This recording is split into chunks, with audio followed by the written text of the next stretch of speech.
Chairs. This is our extra person. In there, one for the extra person. Oh gosh, do we need another table? Can we get another table? Spread out so when another person comes. I don't know. Oh, why one more chair. We just need one more chair. I have no chairs, no? Well, and I like each other. There's one more chair.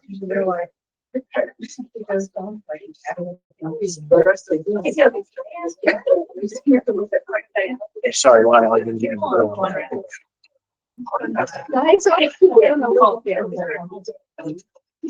Down a little bit so when we get our other person, we have. I don't see Mike if he gets voted in. Well, if he gets voted in, he needs to be here. Oh, well, it's not time yet. That's where I'm in next time. Yeah, that's true. But that isn't what we worry about right now. We just do it.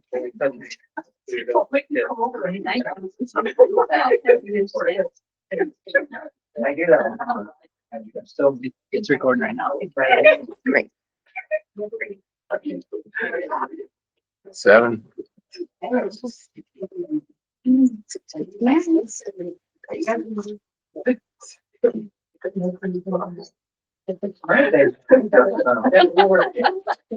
Seven.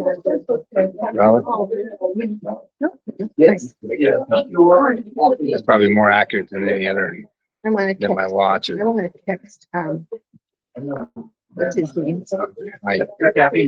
Because he might not know exactly what we're meeting.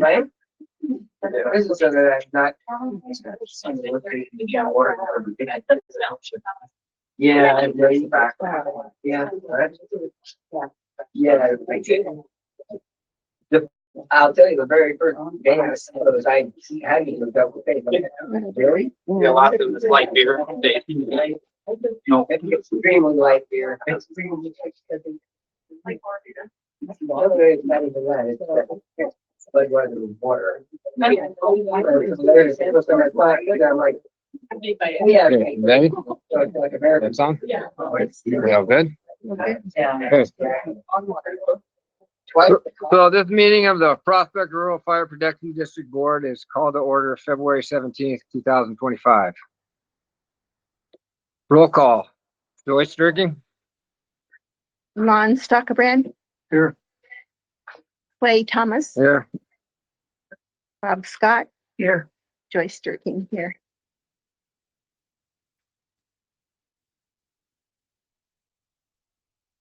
Approval of minutes. Does anybody have any questions on the minutes?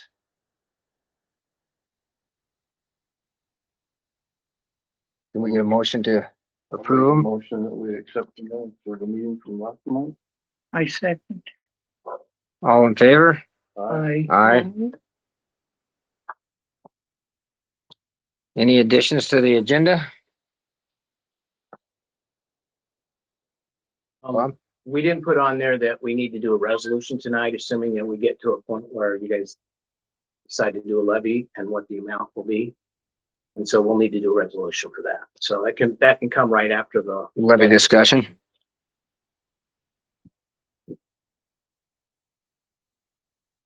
Okay. Anybody else? Okay.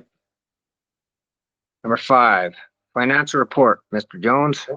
come up already. Yes, sir.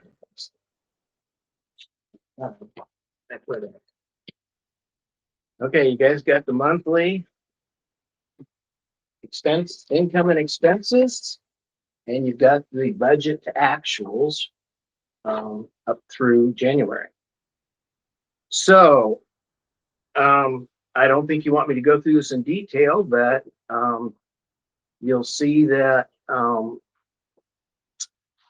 well, we have $264,451.58 in LGIP. We have $90,909.70 in the credit union accounts. Remember, this is the end of January. That no longer is the case. There was a bunch of grant money there. We taxes that were deposited LGIP 1125.45. LGIP dividend, $1,088.47. We got a seismic grant reimbursement of $31,590. And we got a reimbursement from Fire District 4 for the CFRP, which is $11,651. So our total balance forward plus income is $400,816.30. I'm not going to go through all the expenses. You can see the expenses there for personnel. You can see the debit transactions or bank transfers, and you'll see the majority of those are either payroll or payroll taxes, and the majority of them are for the CFRP, which is the Community Fuels Reduction Project grant that Fire District 4 holds, and we're partners in that. There was a seasonal firefighter grant, payroll taxes that we had to pay quarterly. And then there's some expenses on the Prospect Fire Risk Reduction Grant. If you remember, I'll just let you know that was a $75,000 grant that we got from OSMF, Oregon State Fire Marshal, and we spent about 15,000 of it so far. We spent 60,000 to spend, and that's just for fuels reduction in Prospect. But it's mostly for not individuals, although, well, I'm not even getting that. That's Lyle. You'll see some of the checks we've written. We got a big one to C Western. That was a FEMA AFG grant. And that's a grant where we spend the money and we get reimbursed. And just so you know, we currently cannot contact FEMA either by phone or email. They are not even talking to anybody. So we've made expenses that we're hoping we get reimbursed for.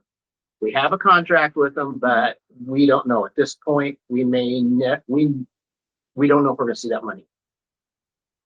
So there's some checks you guys signed that there's about I don't know, it's about $2,000 or $3,000 that'll be going out because we've already received the stuff and we're already using it. So at worst case scenario, we have to pay it out of our reserves or out of our budget. Rest of those are pretty good. There's a cashier's. Oh, so I'm going to explain this. There's a cashier's check to Freeze and Tree Service. So we wrote a check to Freeze and Tree Service, who is operating out of that Prospect grant, and for $12,000. And I wasn't watching things close enough in the account, and it was $500 short of being able to cash that. So I had to go down, get a cashier's check, and take it to him so he could get it into his bank because he was already getting overdrafts. And I told him to send us a bill for the overdrafts and pay him, but I haven't received anything yet. So he said there was at least 2 or 3, and I don't know what's going to happen with that. But that was my fault. There was a lot of money in there, but sometimes it goes pretty fast. And I try to keep as much in the LGIP account as I can to earn interest. So our total disbursements were almost $60,000 for January. Okay. I turned over on the back. You can see there that currently, right down at the bottom, gives you an idea that we have about $114,000 in reserves because we received most of our, taxes in November. So we've got quite a bit right there right now. All right. Any questions? I have one. Yes. Stop payment check 2648. Yeah, that was for the check that he Friesen submitted, Got it. and they said it wouldn't get resubmitted, but just to make sure, I did a stop payment in. Okay. I didn't want that somehow to get back through, and now we're trying to get another $12,000 back. Okay. Okay. Thank you. Good question. All right, budget to actuals. I'm not going to go through all those, but you can see the expenses in each of the categories. And if you look over on your percentages, we're looking where anywhere, most of them are like 30 to 60% of expenditures. Some of them are less, some of them are more, but in general, that's about where we are for each individual item. And then if you come down to the second page, down to the bottom, you'll see there it shows you the total expenses that we had, and total for the year is $333,324 $1,400.19. That includes grants, but if you subtract out the grants, our budget expense is $56,048.09, which is 41% or 42% of the budget. So we're under budget right at this point in time. We should be about 55 to 60%. Okay. Questions? I know. Sorry, it's so small, but I try to. If I had a bigger printer, I think I'll do this paper. Firehouse subs grant. Yeah, we never got that. We put that in the budget, hoping we'd get it, but we didn't. So that'll be a 0 and it'll stay 0.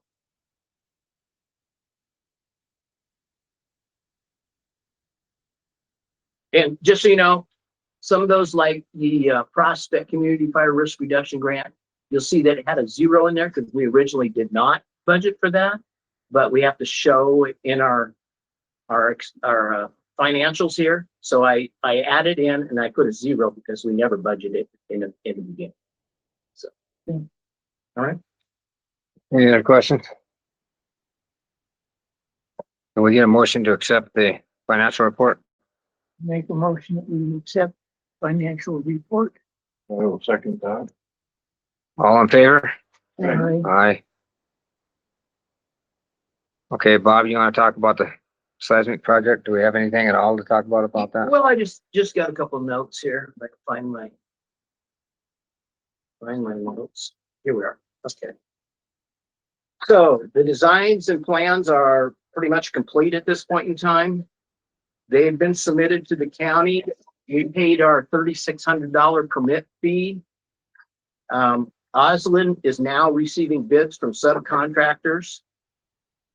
And then the GMP contract, which is guaranteed maximum price contract, should be available for approval by the board at a special meeting on March 3rd. They're hoping to have everything done by the 7th or the 28th. And I picked Monday the 3rd because that made sense for you guys and that worked good for them. So that's where we're at with that. And then work is scheduled to start April 1st still, even though some of this contracting stuff was dragging out. And we will need to get moved out by the end of March. So we have to look to do that. That's it. That's all I got on that. One note on the contracting thing. So I walked through with the contractors this last week, and we had a car crash in the middle of that walkthrough, so I wasn't there for the entire part, but came back and most of them were still there. If anyone knows a local contractor that's interested in any of the work that's going to be done, which is basically roofing, siding, painting, flooring, electrical, drywall, it's think of it as a remodel. So all those superficial things, once they do the structural reinforcement, that the contractor needs to contact Osland directly. Osland has noticed to the sort of the clearinghouse places for contractors, but some of the local contractors may not be aware of that. So if you know a local contractor, have them contact Osland directly, and they would need to do that like this week. Right now.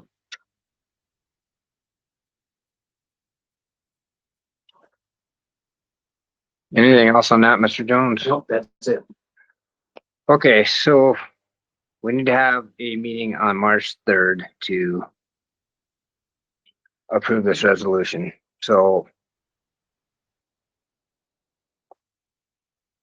anybody have any problems with that? I make a motion that we have a public short special meeting on March 3rd, specifically just for the resolution for the seismic project. I'll second it. All in favor?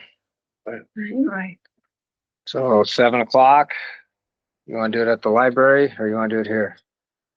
Library, it's just, I mean, it'll be open to the public, but that's all we're going to talk Is it about. open on Mondays? I mean, I don't know. If the schedule Monday is. No, would someone Oh, just get the key and open it, so it doesn't really matter what day it is.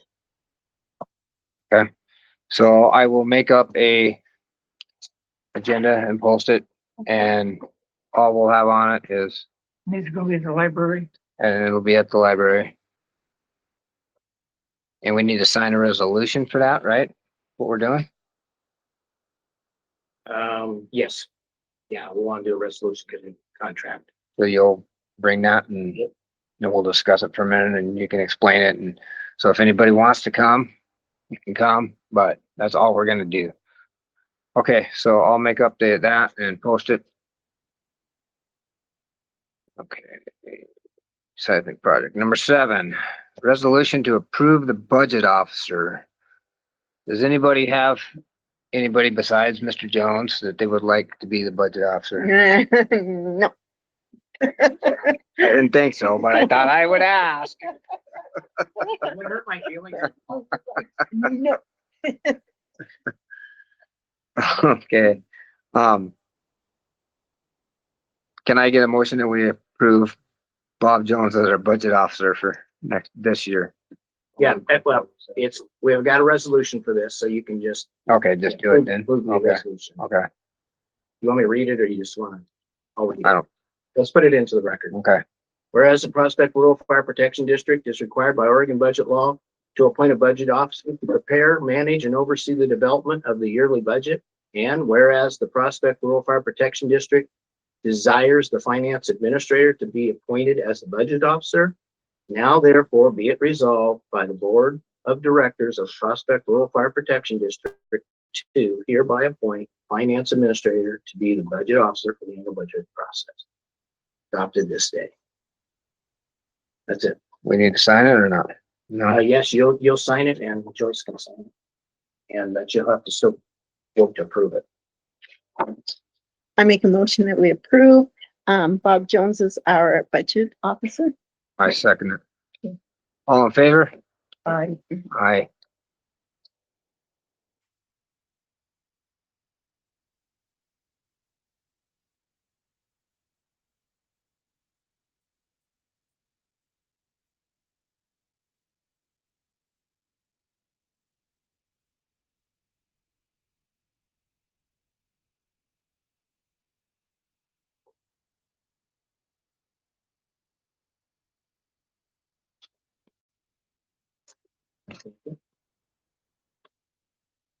Okay. Number 8, resolution to approve Richard Brewster CPA as auditor, but you said we had a problem with that he can't. No, we didn't have a problem. I just didn't get to it. I Okay, was hoping to okay. get to it and have it all ready for you guys by this meeting. Next meeting will be totally fine. So, So just put number 8 on the yeah. next Oh, yeah. Well, it doesn't have to be the 3rd, but put it on the next regular meeting. regular meeting, right? Yes.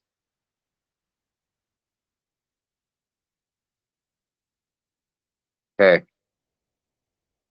Number 9, approval of the budget calendar. Did everybody get the budget calendar that Mr. Jones sent out? Did not see that. You did not see that. Should Here, have I'll been see emailed to you.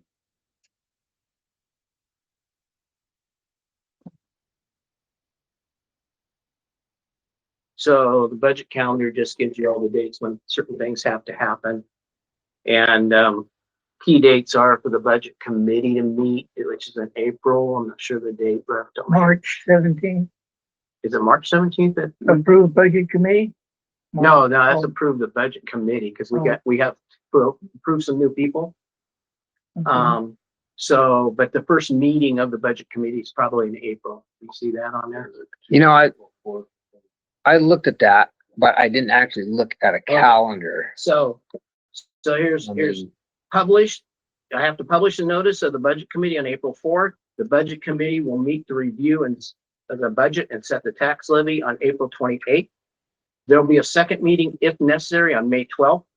Then we will publish the summary and notice of budget hearing on May 29th and hold the budget hearing and receive public comment on June 9th, which is not your regular time. And we will hold a second budget hearing if necessary at the board meeting June 16th. And then we have to submit the resolution to Jackson County Clerk by the 25th. Well, it has to be there by the July 1st, but I put down there to get it there by the 25th. So that's kind of what happens. That's the process that we move through. the one thing that could be a little glitch in this is depending on what happens with the levy discussion tonight and whether we set that or not. If you get a levy and you put it on the ballot, it's voted on May 20th. And that would give us time to actually we would then have to have another budget hearing, budget committee meeting, and revise the budget and then take it to the board. So that could change, but right now I'm leaving it just the way it is. We can always adjust that in a regular board meeting Yeah. if we need to, just. And just put it out so everybody knows about, the main thing is we have to publish things, 10 Right. days ahead and all that. So you got to watch your dates. So, And I publish them in the Upper Road Independent, and you have to get them out no later than Friday to get in the next paper, which comes out Tuesday or Wednesday. And I usually get them in by Wednesday of the week before. So just so you know. Are those on Mondays, Bob? Or yeah, do you know? No, I don't know without looking. I think some of them were Wednesdays. Yeah. Okay, Well, well, if that becomes a problem, we'll need to revisit this. Yeah. next meeting.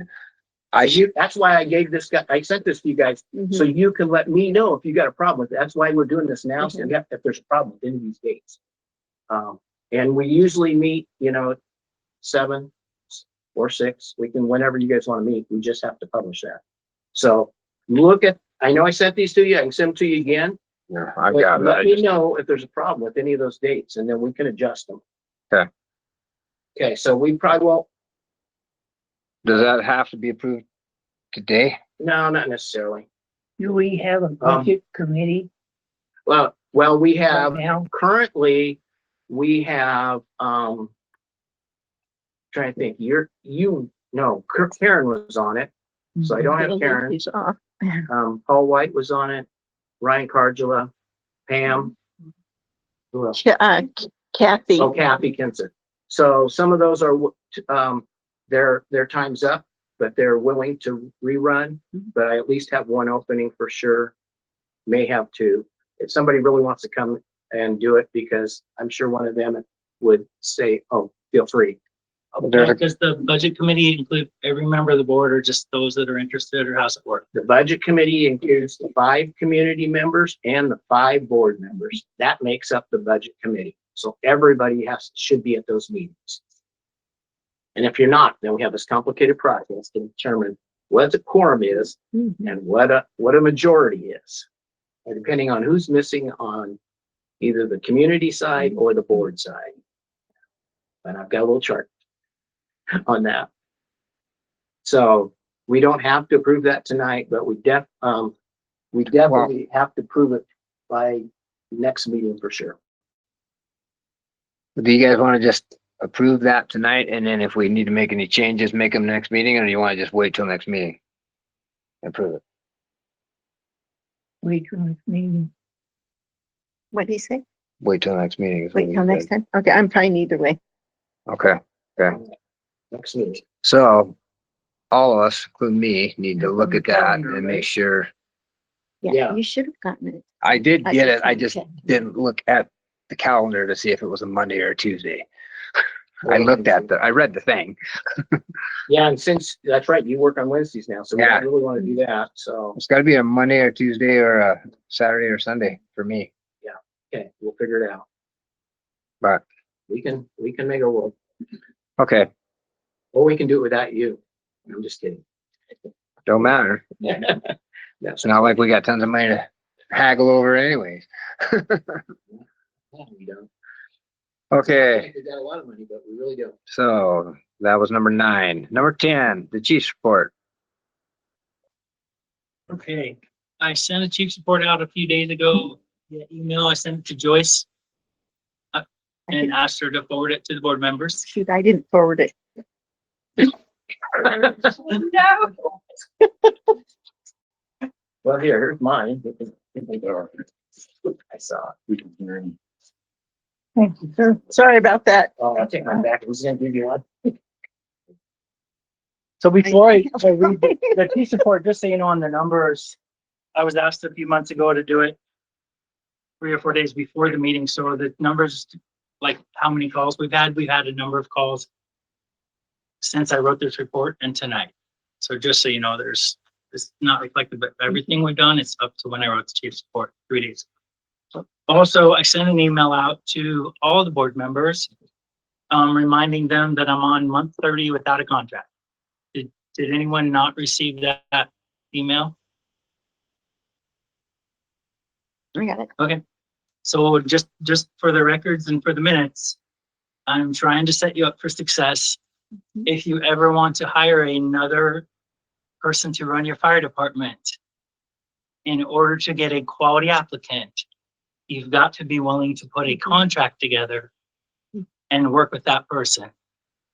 I've had a number of chiefs tell me I should resign and walk away without a contract immediately, that you just can't do it. It's not worth the liability and the risk and it opens up the department for problems. It opens up the fire chief for problems. Please, and it's not going to get resolved tonight. I'm just reminding you and going on the minutes. For the love of God, 30 months in, please, let's work towards a contract. All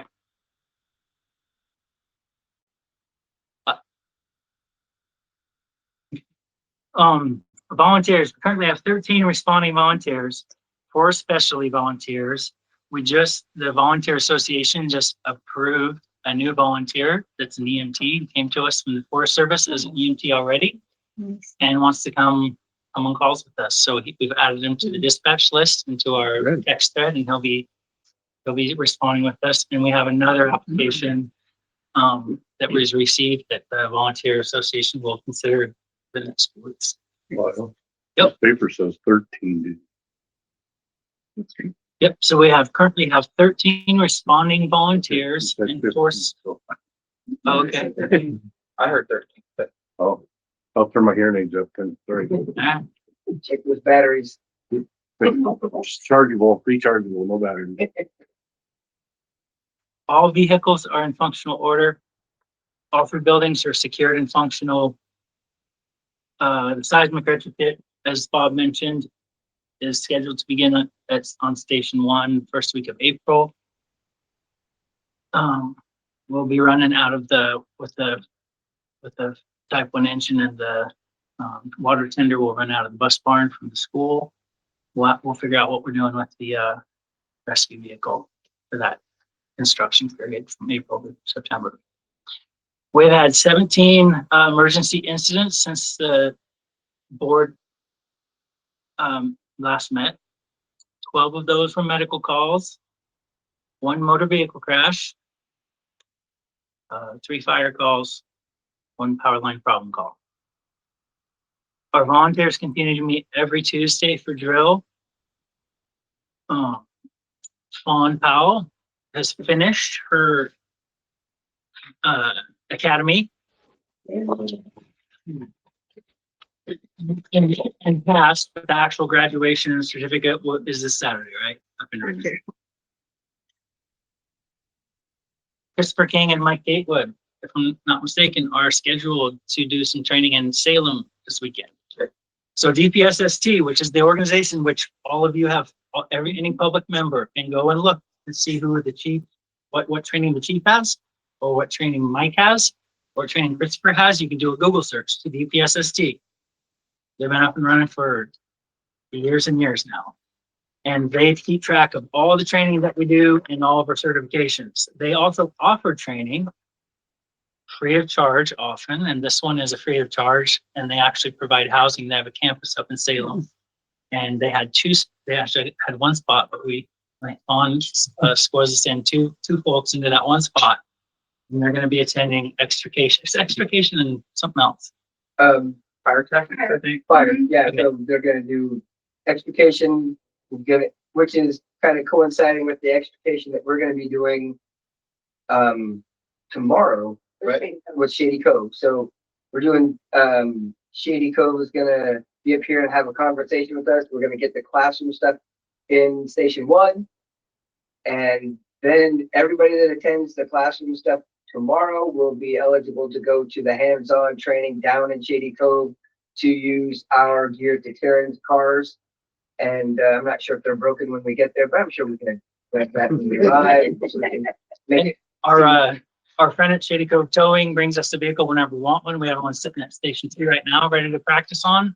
He takes them to Shady Cove and we'll be cutting up those cars. And he'll bring us many as we want to cut up and practice on. And And that's, get them from First Street or? we prefer to be a little more taxed so that we'll probably be able to. Some of those look like they've been in some big crashes. But the extrication is jaws of life and how to open up a car and get a patient that's trapped inside out of that car. And sometimes that car is upside down, sometimes it's on the side, sometimes it's on fire. So there's lots to it. It's dangerous. It's difficult. And so we train for these things. And fortunately, we have a group of people that are willing to do that training and go hands-on and figure it out. And so we have a department that has us compared to large departments. We have a low volume of calls. So we have to train more than large departments. We have to stay practiced on something like jaws of life. We may use those twice a year. So we have to practice. That's all I got for Chief's report. Do you have any questions for me? Questions? No.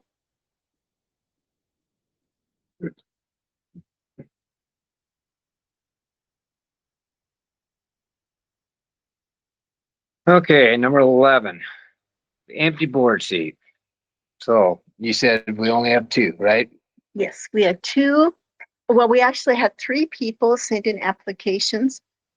The way the timing worked, 2 of the background checks came back, 1 did not. And I'm glad you're here, Gunnar, because I heard secondhand that you had withdrawn your name from the applications. Is that true? Well, yes and no. Okay. Yeah, that's why I'm glad you're here. Well, if you need me, I'm there. Thank you.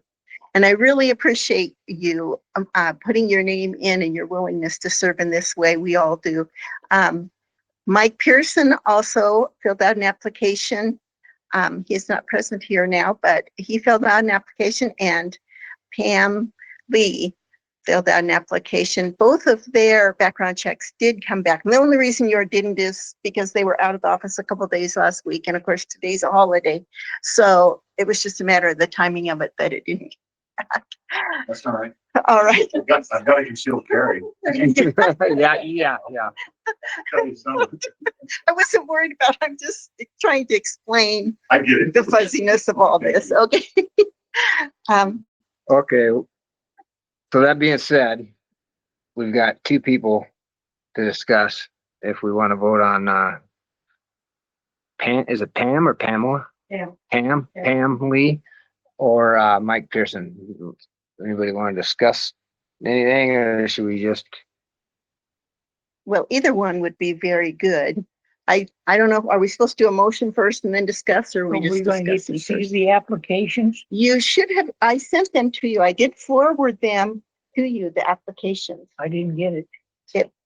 You should have, it was on your phone on this thing. I saw 'em.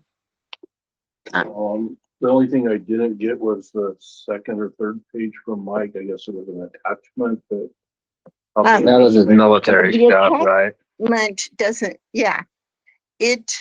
Ours is just that 2-page thing. that Right, Everyone which else we filled out. got. So that was all you Right. actually needed to have to see. Yeah. So So his was, that I saw, was as complete as it needed to be. okay, well, anybody want to discuss anything about them? I think both of them are very good, and I'm very thankful to both. But I know that Pam Lee has served on the budget committee for several years. And well, at least the years I've been here, she has served on the budget committee, so she understands our budget. And also she has made almost all of the 22 levy committee meetings, or maybe one or two she missed. So she's very aware of the whole process of what we're doing and decisions that we may be making this very evening in a few minutes. So she's had all that background information. So I would like to nominate her for the board position, the open board position. Anybody want a second?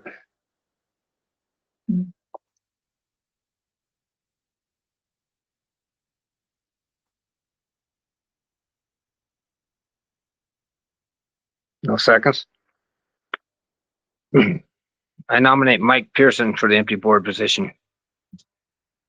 I will second that.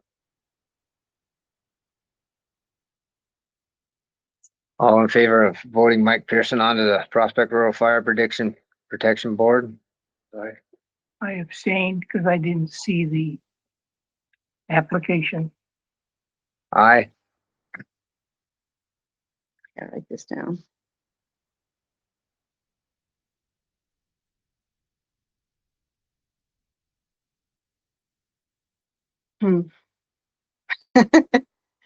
uh, I think Mike is a very good person and would be a good candidate.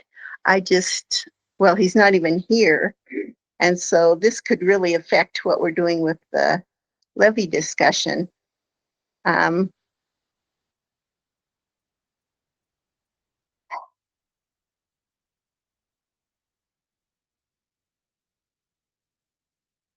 But we can't we can move forward without having the other board member.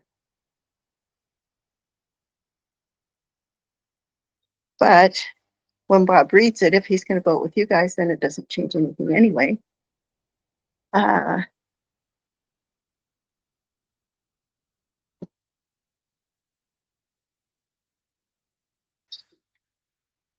I ask a question? Yeah. So you guys you're gonna fill this spot.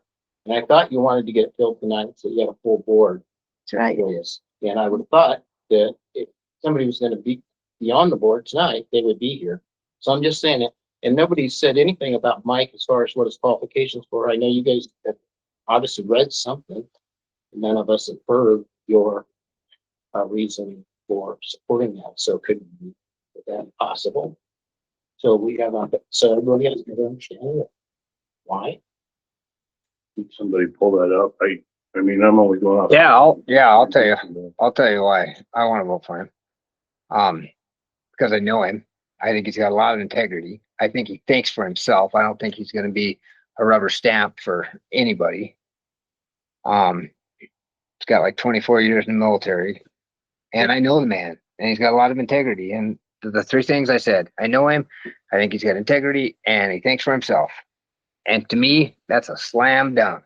And there's a reason he's not here tonight. I don't know. I mean, I don't talk to him daily, you know. Well, His resume. I would say that could be said of any of the three people. They all are people of integrity, and trustworthy. So that in and of itself doesn't change anything for me. But I'm just feel kind of stymied here because he's not here. And, I didn't talk to him and, say something about being here. My assumption was that he just would be here, which I guess everyone else kind of jumped to the same conclusion. And I know I'm holding up the vote, but there's a reason because I think it's very important. I really can understand why you wouldn't want Pam on there where she's had the background and the understanding of the budget and worked on it for several years in a row. And she's also been in on the levy stuff that's been going on. So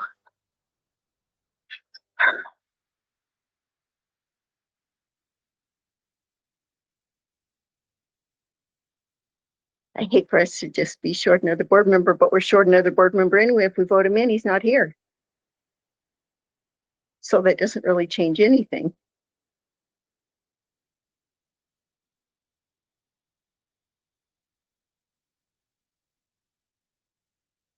Well, There's another choice. Bob, read.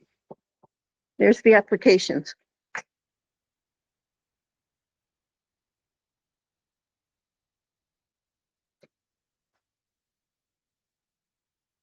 While he's reading that, I'm gonna make a statement. We all have responsibilities, whether it's a board member or staff. There's a lot of hard work that goes on by staff and by the volunteers to make sure there's 24/7 coverage for this district. And I don't know how many meetings I've come to that things have not been read, they haven't gotten them. And it's starting to become a problem that people are not able to read the materials and prepare themselves for these meetings. So I hope that changes. Next vote. Because if it doesn't change, I'm not going to be here any longer. We all work hard. These volunteers put out everything. Mhm. And there's a lot of things that don't get done, that don't get read, and are not prepared. It only takes an hour to prepare for one of these meetings.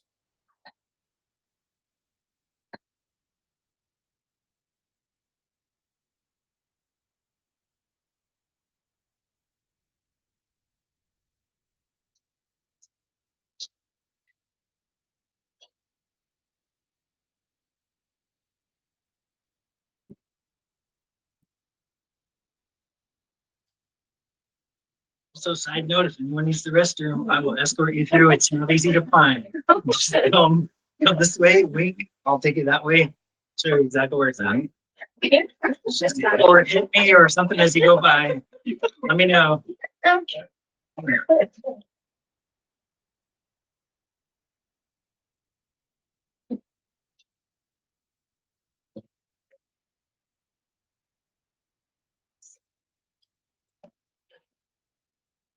Do you want to change your vote?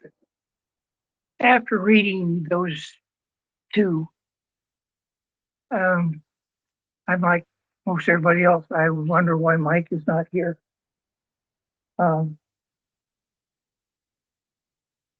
And maybe he didn't know or realize he should be here. But I think Mike is new to the community. His family's been here forever, but he's been up in the Portland area living for a number of years, traveling back and forth. This Lee over here has been a current member of the communities for 12 years, 14, 15 years, 20 years. Yeah, or 2002. Yeah, 23 years now. I vote for Miss Lee. And I will leave it at that. I do as well. Well, So now we're at a deadlock again. fine, I'll vote for her. I don't care. At this point, I don't care. They all got to run for election here in a couple months. Put her on the board. Mike should have been here. Okay. So we need a new motion then. I remake a motion that Pam be the member of our, fill the open position. I'll second it. Okay. All in favor? Aye. Aye. Pam?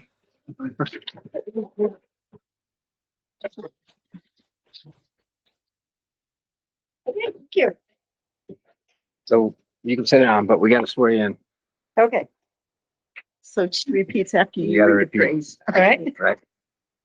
I, Pam Lee, I, Pam Lee, under penalty of perjury, under penalty of perjury, do solemnly swear to support the Constitution of the United States and the state of Oregon. do solemnly swear to support the Constitution of the United States and the state of Oregon. I shall faithfully carry out my duties as director for the Prospect Rural Fire Protection District, I shall faithfully carry out my duties as director for the Prospect Rural Fire Protection District, following all policies and procedures. following all policies and procedures. Fine, right there, where's this signature? Write your name. Yeah, write your name up there. Okay. Okay, so we've got a new board member. Hey, All right. Thank you, Pam, for being available. I know you'll always be prepared. As best I can, I will be. Yep. Okay, so that's number 11. So number 12, a levy update with Melissa Taylor. Well, here I am again for the 22nd time. No, that would be the 11th time. No, not even that, is it? I don't know. We come here once a month. We've been meeting 2 and 3 times a month for since June. So we've had 22 meetings, 2 community forums. And so the levy committee has really put in literally hundreds of hours in this effort to investigate, the need for the levy and what would be appropriate for the levy. And not just in meetings, we stuff envelopes, we lick stamps, we tally surveys, we prepare food for events, and we meet. And I really want to thank Pam and Doreen and Jenny's here, and I think Kathy's streaming in. Did I miss anybody? I'm sorry. Joyce, she's also very regularly involved. And we have been working hard since last June, but we believe we're not yet done.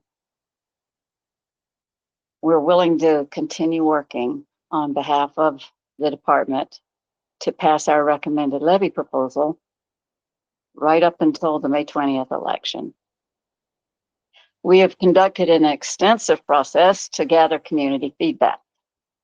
On November 2nd, we had a chili feed fundraiser, and we had about 70 people there. February 1st, we had a dessert social and community forum with a presentation and a good discussion, a question and answer. And we have distributed an informational brochure with a survey to every residential and business address within the Prospect zip code. We got 48 responses to that survey, plus 6 more at the forum, brings us to like 54. And so we have a little over 10% response rate to that. So I just want to rewind a little bit. Those were the activities we did, but our process for what we rolled out during these community meetings was starting by reviewing 10-year goals for the department, which you adopted in January. And we built a budget based off of 2 scenarios, a good and a better. And we came to you in January with the good, one was good and one was not good. I don't know, the good proposal. And that one would cost an additional $1.49 per thousand of assessed value, in addition to the 99-cent base rate. And we brought a better version with more bells and whistles that priced out at $1.89. And while a lot of people experienced some sticker shock,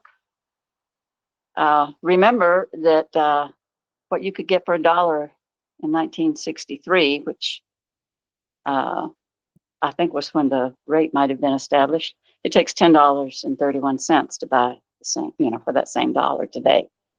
And while it's true that property values do tend to increase over time, and there was several comments from the public about that, I think Bob sent you an analysis that showed that just over the last 4 years, property values increased an average of less than 1%, 0.9% on average every year.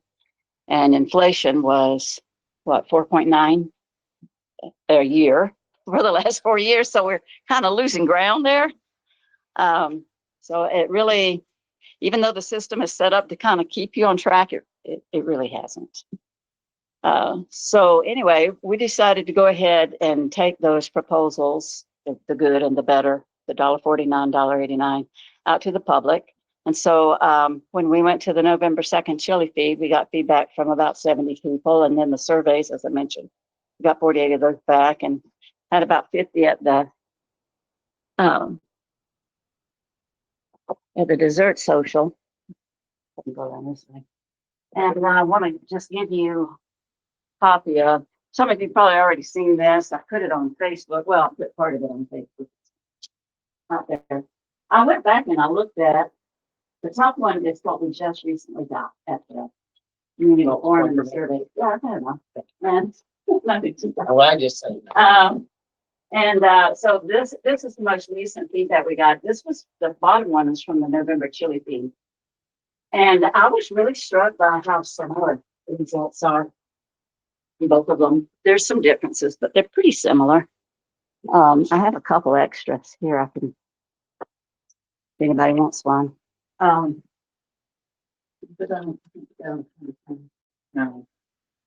Anyway. So you'll see, I want to say I exhausted my skills at math on this because I probably did it 3 different ways. I used a weighted average, which you take the scores people assign. You could give it a 3, I love it, or a 0, I hate it.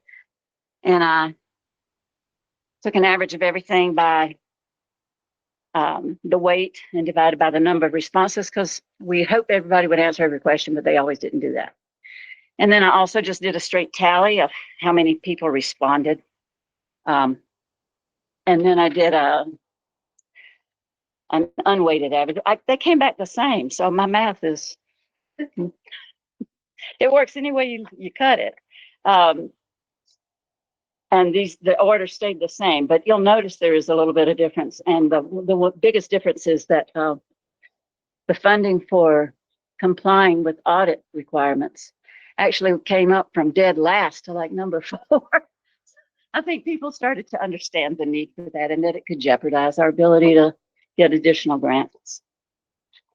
So overall, I want to describe what we learned, and this is a summary of that. But what we learned was that people overwhelmingly want to preserve current fire and emergency medical services, which is no surprise to you, I'm sure. They understand that as a fire department, we have an obligation to protect hundreds and thousands of acres of forest lands that surround us, as well as provide services to the people right here in town. And they understand, we've had discussions about this, that medical services were not part of the original tax rate, but they want to keep those. And this is why maintaining the current level of fire and medical is the number one. It was far and above the number one priority. So if you decide to include that in a levy proposal, that would help you meet goal number 2 of your 10-year goals that you adopted in January, which was about having enough volunteers to meet the services. Their second priority was to provide adequate personal protective equipment to every volunteer on a scheduled basis. And now we haven't always been able to do that because it's very costly. And so we've kind of stretched that a little further than we would like to. But we are required to replace personal protective equipment on a schedule. And the community, I think, thinks it's our moral obligation to protect our volunteers to the greatest extent we can do that. And so that would help you to meet goal number 5 of your 10-year goals. So if you look at the third priority, that is to increase the number of trained and certified volunteers for rapid response, and the next level up to have 24/7 shift coverage, which was the one that was in the $1.89 better proposal. And it's very clear from the numbers that they prefer that. It was much higher scoring. So that would assist you in meeting goals 2, 3, and 4, which relate to having enough volunteers for scheduled on-call shifts, having trained seasonal wildland response, and increasing the number of trained and certified firefighters and EMTs. And as I mentioned, there was one big change between November and February, and that was that people understanding that these more complex and expensive auditing requirements are something that it's not optional. We have to we have to do that. And especially if we want to continue receiving grants for special programs and special projects. So that was scored out at number 4. There really isn't a goal associated with that. That's just kind of one of those must-dos. Right. Yeah. And with the critical functions taken care of, their 5th priority is to fund a capital improvements program. And it was also very clear in this, the numbers there was a big difference. They prefer the one out of the better than the good. They want the 50,000, not the 40,000. There was lots of discussion about uses of such a fund. We had many comments about the importance of increasing our water supply, potentially lowering our insurance rates, or at least make it possible to maintain our insurance. Other comments mentioned the importance of medical equipment. So if you choose to include this in the levy, that would meet goals, big ones, 8, 10, 12, and 13. So it's better than a trifecta. It would really upgrade a lot of things, could potentially upgrade fire equipment and vehicles. And the one thing that's mentioned here is the tender, because it's a water supply equipment, but also improving ISO rating to lower insurance costs and having adequate stored or piped water, whether that's hydrants or some other system. There was a lot of interest in something like that. And then the 6th priority is to fund a fire chief position. And so whether or not you like the current chief or want to hire someone else, you do need funding for more than 1 day a week. The department offers community education to our youth and fuel reduction and fire prevention, fire suppression, motor vehicle crash response, emergency medical. And our chief is expected to assure that those services are provided in addition to taking care of his administrative, legal, and supervisory duties, all that in 8 hours a week. You cannot recruit and train more volunteers. The goal about expanding our volunteer pool and having shifts, got to have adequate supervision for that. You can't implement grants and get projects completed when you got a person working 1 day a week. And you can't build a capital improvements program without somebody to be the project manager. So we need a realistic and sustainable approach to having a chief who has the time to get things done, no matter who it is. I did some looking around on this topic, and there's a site called responserack.com. And they noted that of the 15 fire departments in Jackson County, 20% of them are paid career fire departments. A third of them are all volunteer, and 47%, almost half, are combination departments with volunteer and paid staff. And I also discovered that as of February 6th of 2025, the average annual pay for a volunteer fire chief in the United States is $124,409 a year, which works out to be $59.81 an hour, which is $2,392 a week, or $10,367 a month. And our chief gets a stipend of $1,600 per month. So we're recommending consistency with your goal number 6, which is having a full-time funded fire chief, but start with half-time funded contracted fire chief and increase overtime patrol. Because we feel like that's the only way that we can recruit and retain a qualified chief over the long haul. The community clearly supports this priority. Most people responded to either the half or the 3/4, and they were very close. It was about half and half, the people that thought half time or 3/4 time. So that was also a clear priority and would help you meet goal 6 about the chief, and goal 11 as well, because that's fire prevention, education, fuel reduction. So those were the ones. It was really interesting because things were kind of clustered. Like the first 3 were kind of bunched together. with sustaining PPE and increasing, offering on-call shifts. And then, well, I guess auditing requirements, I'll give you that, Bob. That was up there with the, with the other three as well. I got that no matter what. So And then the next level down, and it wasn't very far behind, a close second was capital improvements and the chief position. And then everything below that was well below that, which is why on this, I drew the line and didn't do the colors anymore because it was significantly lower. And so these tell you that they want more than just more volunteers. They want the shifts, the 24/7 shifts. They want more than just a $40,000 capital improvement funds. They want the 50,000, which is out of the better thing. So you look at the one in November,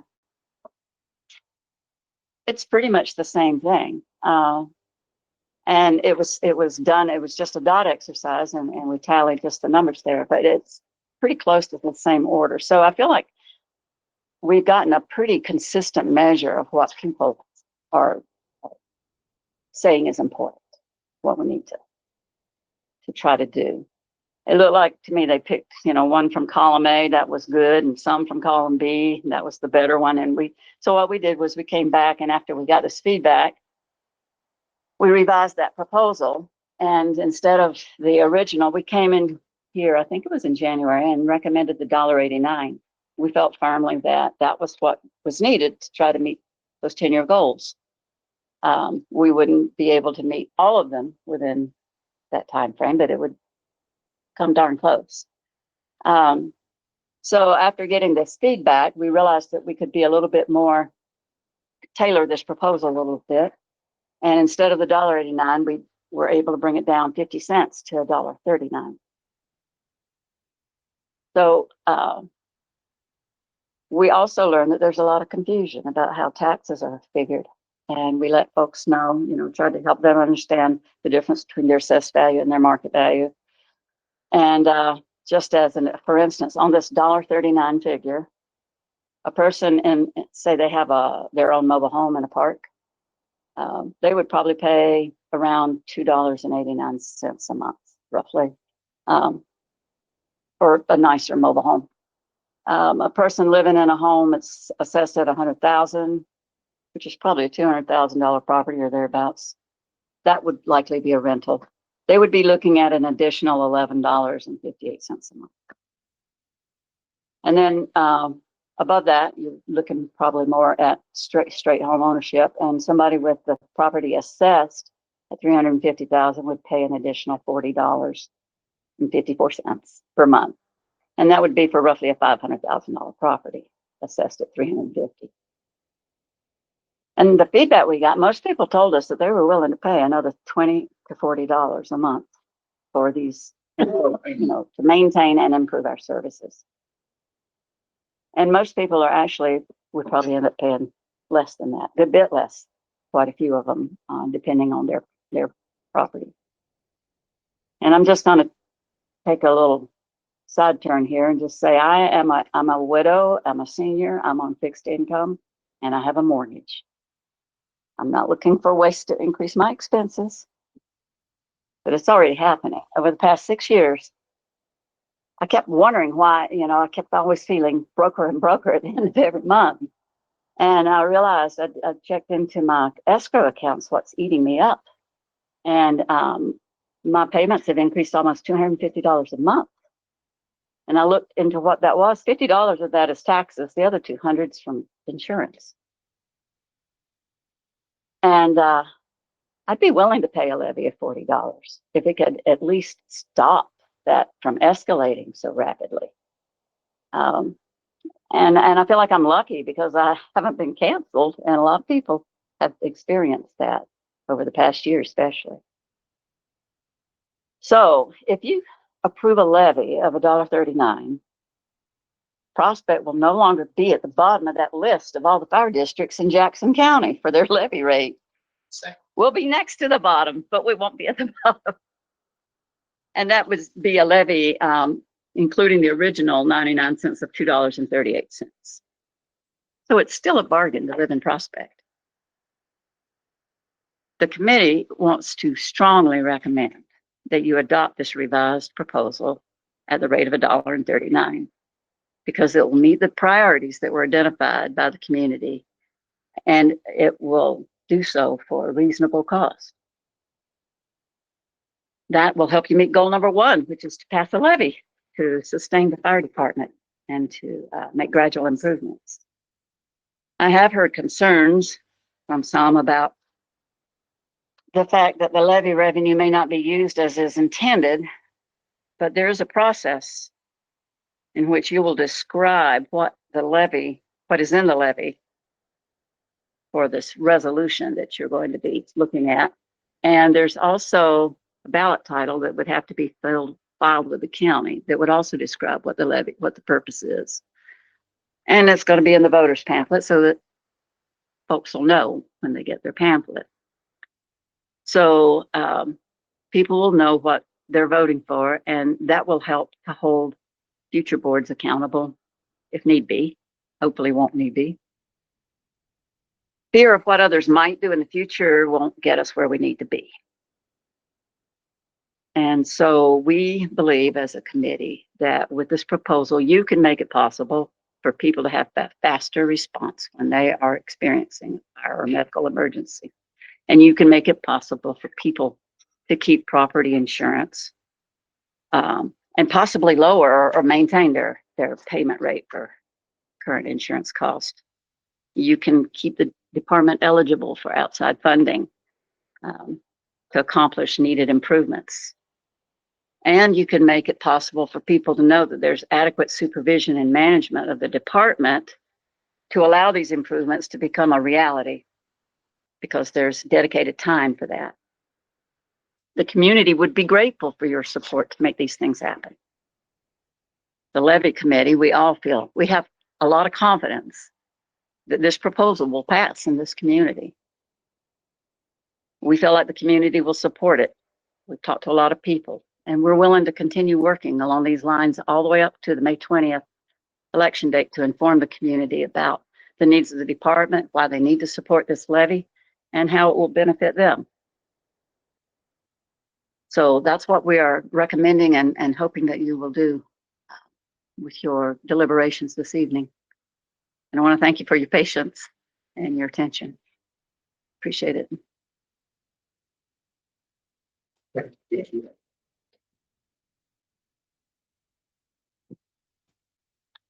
Okay. Number 13, levy discussion. Who wants to start? I understand. I have gone to the meetings too, and Bob has worked a lot an insane amount of Jones in getting make these numbers to work. It isn't like he's just randomly making up and saying, okay, let's start here and see how we can fill in and fill out as much money and make this work as well as we can. No, he's saying, here's what we're trying to accomplish. What's the least we can get by to make this happen? And I've watched him do this and redo it and do it again and try to crunch them down further and further. And this is crunched down a long ways. And it's, it's 50 cents less than what a lot of people would like to see. And it's 50 cents more than what a lot of people would like to see. Or it's not even 50 cents, it's less, it's 40 cents. So really it's come sideways down from 50 cents down and 40 cents up if you were at the 99-cent before. So it is a compromise, but it's not just a compromise. This has been a struggle to get it, to figure it out that close and to, well, you've been at budget committee meetings, how close it really is. And so I strongly recommend what we go with the 139. I would reiterate that because I've been at all of the levy meetings and I've been at several of the board meetings. It's Bob has done a fantastic job on really trying to readjust things, and taking the feedback, that we got from the community. And all of us have been talking to people in the community and answering questions and getting their input. So these numbers did not come out of the air. They are super well thought out and took a lot of community input. So what it has been adjusted to after the public meeting that we had, which I thought was fantastic, really, I really think that this would definitely pass. And as Melissa was saying, we will not stop on continuing the education so that they're not just, if they haven't been paying attention so far, they'll have more opportunities in other public meetings to understand what this is all about. And it'll be very clear in the ballot. I think for us to not put something forward on the May ballot is kicking the can down the road, and we may not be able to follow up in time to really be able to do what we have to save this department and our community. I know we've heard of some people who have already lost their insurance for their property. Reason being that, hey, you live in a forest. Surprise, surprise. But they're having a lot of difficulty even getting insurance. If we continue to where the fire department can't make some improvements and try and work towards getting our ISO rating better, which will benefit the entire community, anybody who owns property, all these things are geared to bringing costs down. It may take a little while, but bring costs down for people, allow them to keep their mortgages, allow them to keep their fire insurance. Then it's pay a little bit now, or pay or lose a lot later. So I think it's very important for us to get this on the May ballot and let the voters decide. Okay, well, I've talked to quite a few people too, and I am really worried that whatever we put on there won't pass. And if it does not pass, whatever we put on there, if it does not pass, that we are really going to be hurting because of the audits. And we might really, truly then have to cut something. And that would suck, because we have to cut the EMTs because we are labeled as a fire department. And so I really think that we should try to make sure whatever we put on there is going to pass. So I think that we're getting 99 cents now for the fire department, that we put another 99 cents on the levy, and we sell it to the community as 99 cents for the fire department and 99 cents for the EMT, because most people want the EMT. That's their biggest thing. So I think you might have a chance of getting it passed at that rate. And if it doesn't pass, then we're screwed, plain and simple, if whatever we put on her. But that's what I think. I'm Mike Clay. I spoke to several people. Actually, I spoke to 49 people, none of which attended the meeting at the community hall. And I got 3 that I don't pay my taxes anyway, I don't care, which kind of shocked me. But I had 29 no's, but 17 of those 29 said if we went 25 or 50 cents, they would vote yes.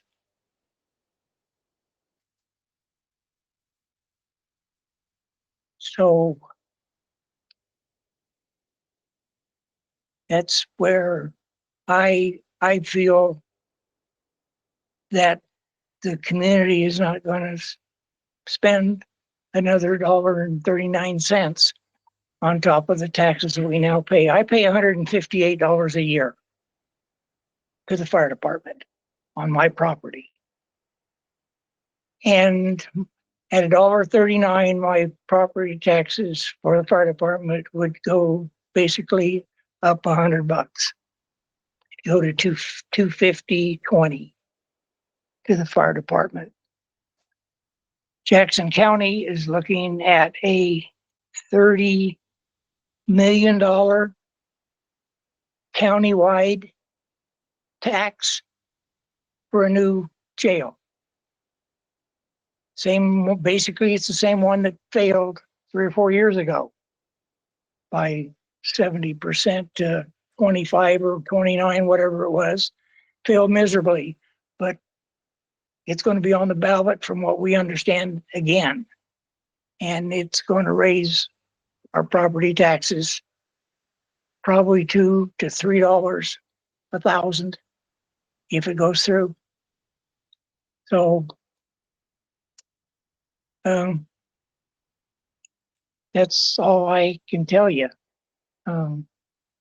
I think the fire department does a wonderful job. I've been down the mountain with Mercy Fights on more than a dozen occasions, and I've had first responders in my house every one of them times. Everything from a heart attack to another heart attack to another heart attack. I've made 2 trips by helicopter down the mountain. It's 9 minutes from here to Asante in a helicopter. It's 45 minutes to an hour if you go down the highway to Asante. So they do a wonderful job. I'm very impressed with the staff that Lyle has got together here. I think we're going to be doing everybody in the community a disservice if we put this out of reach of the majority. I said at the community hall meeting that most of the people there were there because they realize how important this is to all of us. But you've got 400 registered voters in Prospect.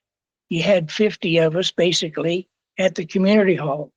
And that tells me that there's almost 400 people out there, 350. They don't care one way or the other. And so, I don't know.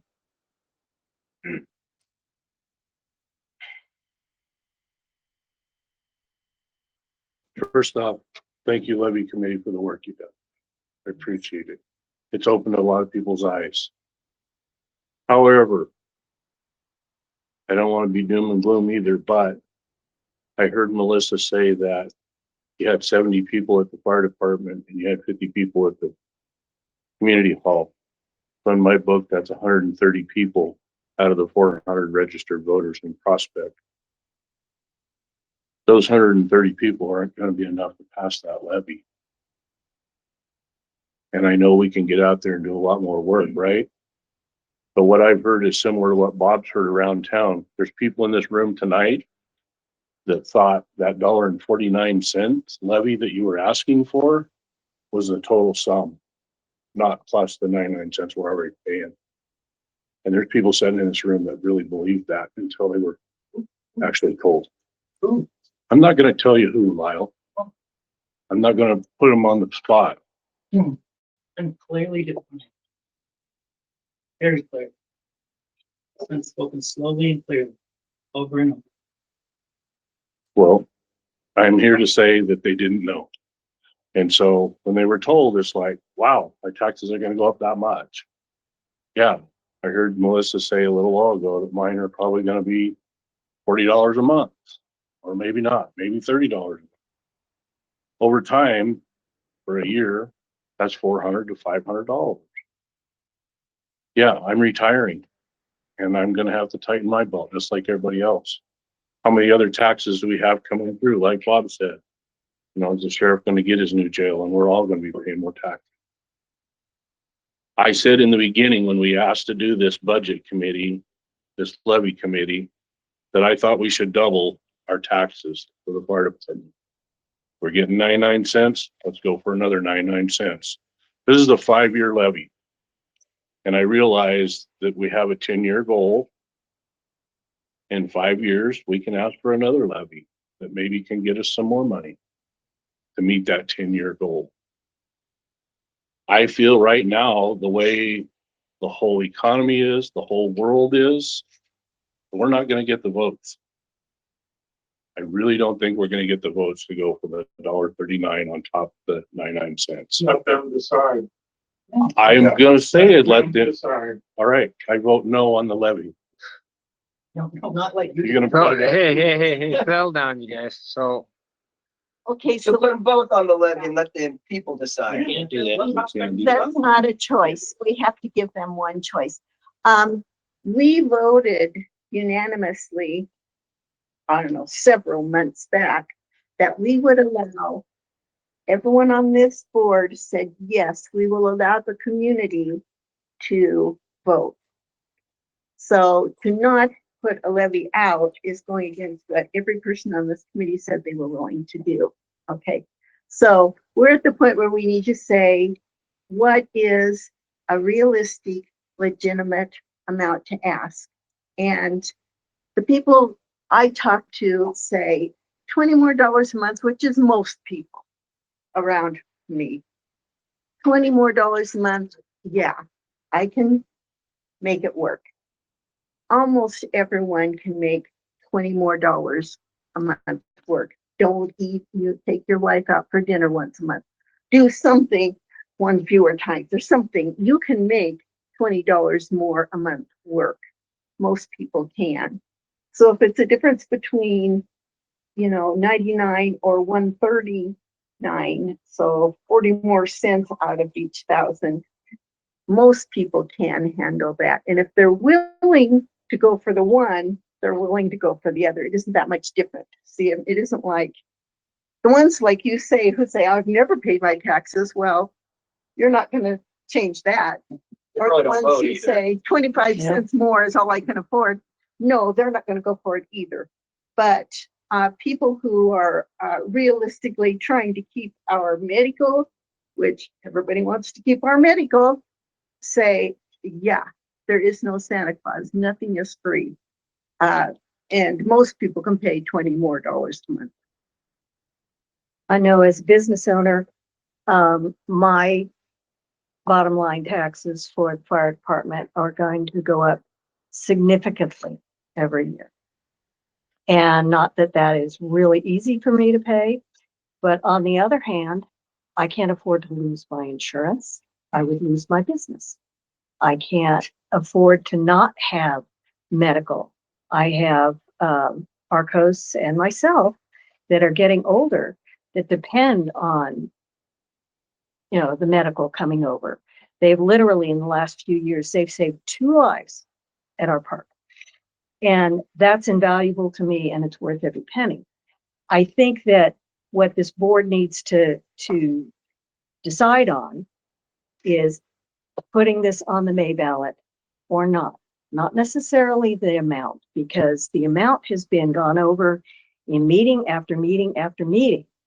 And it's been adjusted and adjusted and adjusted to, I believe, what is really the minimum that we need to be able to achieve these goals. We wouldn't be able to go for another levy in 5 years. 99 cents for 5 years is barely going to keep us going. We need to have more than that to make up for 70 years of no increases. So the initial is going to be bigger, but it's still going to save a lot of people in the long run from the potential of losing their insurance or having their mortgages called in because they can't get insurance, or having their property values go down because we haven't got a fire department because we can't get insurance. There's kind of a cascade effect if we can't continue and improve this fire department and have the medical. Yeah, you want to do 99 cents, maybe that cuts out the medical, but that's 80% of their calls. Do you want to be the one that tells somebody, okay, you're having a heart attack, maybe we'll get to you in 4 hours? I don't want that for me. I don't think anybody else wants that for them or for their relatives or their loved ones or their neighbors. They want to be able to depend on this fire department, and that's not going to happen with 99 cents in addition. the numbers have been gone over and there's been meeting after meeting after meeting I disagree. and We're yeah, but we getting, haven't been at all the meetings, so, we're getting by you know, barely now. And on a downward slope. yeah, I agree. We absolutely have to have a levy, in my Right. opinion, But but we would be able to sell it better. Cause there's gonna be a lot of people that are just not gonna vote for it. If we sell it as our 99 cents for the fire department and the 99 cents for the EMT, right? Which is most of their calls. So that means that they would have all of our budget now for their calls, basically. And so then we'd be able to sell it more. I just think we would be in no jeopardy in the next 5 years of cutting our EMT service.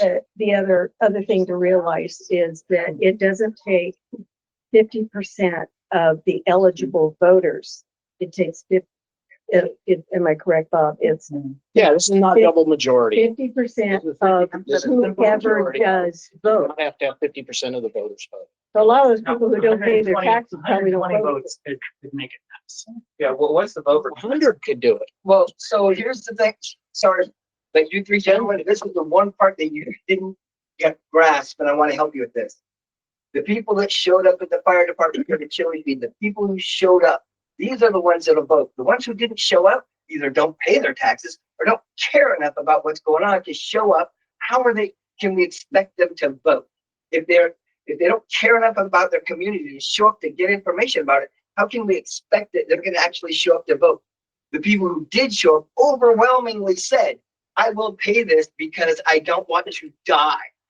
You would be a dead man without us. Dead. You would be dead.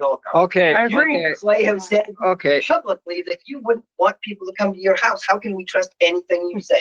You publicly said that you don't want us. Okay. Yeah. Hey, you guys, let's get back to the board talking here about. So, but the levy.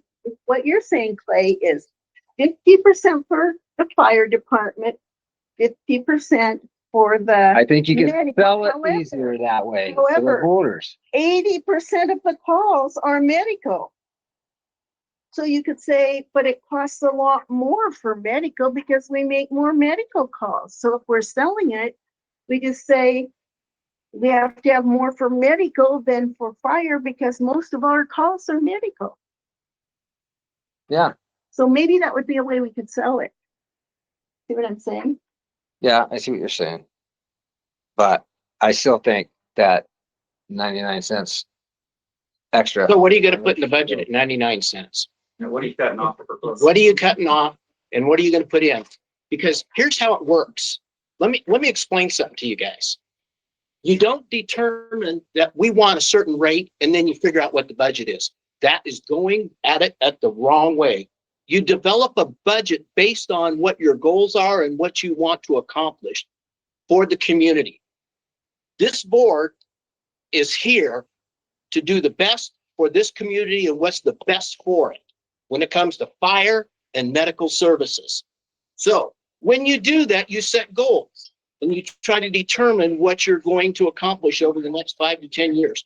Once you get those goals, then you start looking at what is it going to take to actually accomplish that. So you start looking at your budget. You have to have somebody that oversees this, supervises it, makes sure that everybody's doing things legally. You have to make sure your volunteers are trained. Okay, so you've got to have a chief that's overseeing all that more than what's going on right now.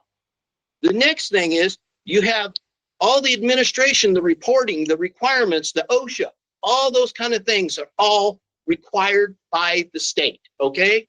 So then, in addition to that, you have operations, you have facilities you have to maintain, you have the vehicles that you have to maintain, you have to fuel, you have to have propane to heat. All these things are all part of the budget, okay?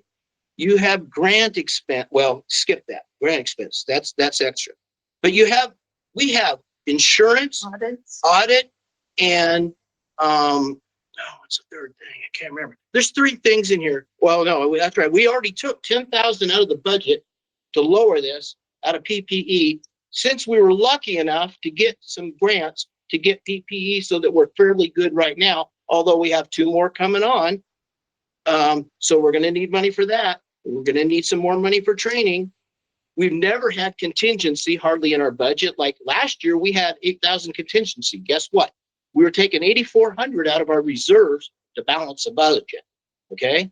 Normally, you're supposed to have 10% of your budget in contingency. So what you do is you sit down and you determine what is the budget that it's going to take for us to meet the goals that we have. And then from there, you determine what your rate is. Now, we cut out mercy flights because you guys all said, no, the community doesn't do mercy flights, or we're not going to pay for it, okay? They can get that on their own. We cut 10,000 out of PPE to try to get that down. Now, the community said they'd like to see more for capital, okay? So capital, you have a water system right now, a hydrant system that does not work. There's no protection for this school from that higher hydrant system. Although you're supposed to, but when we had our ISO rating, it was made evident to that person that that was working. It was not, okay?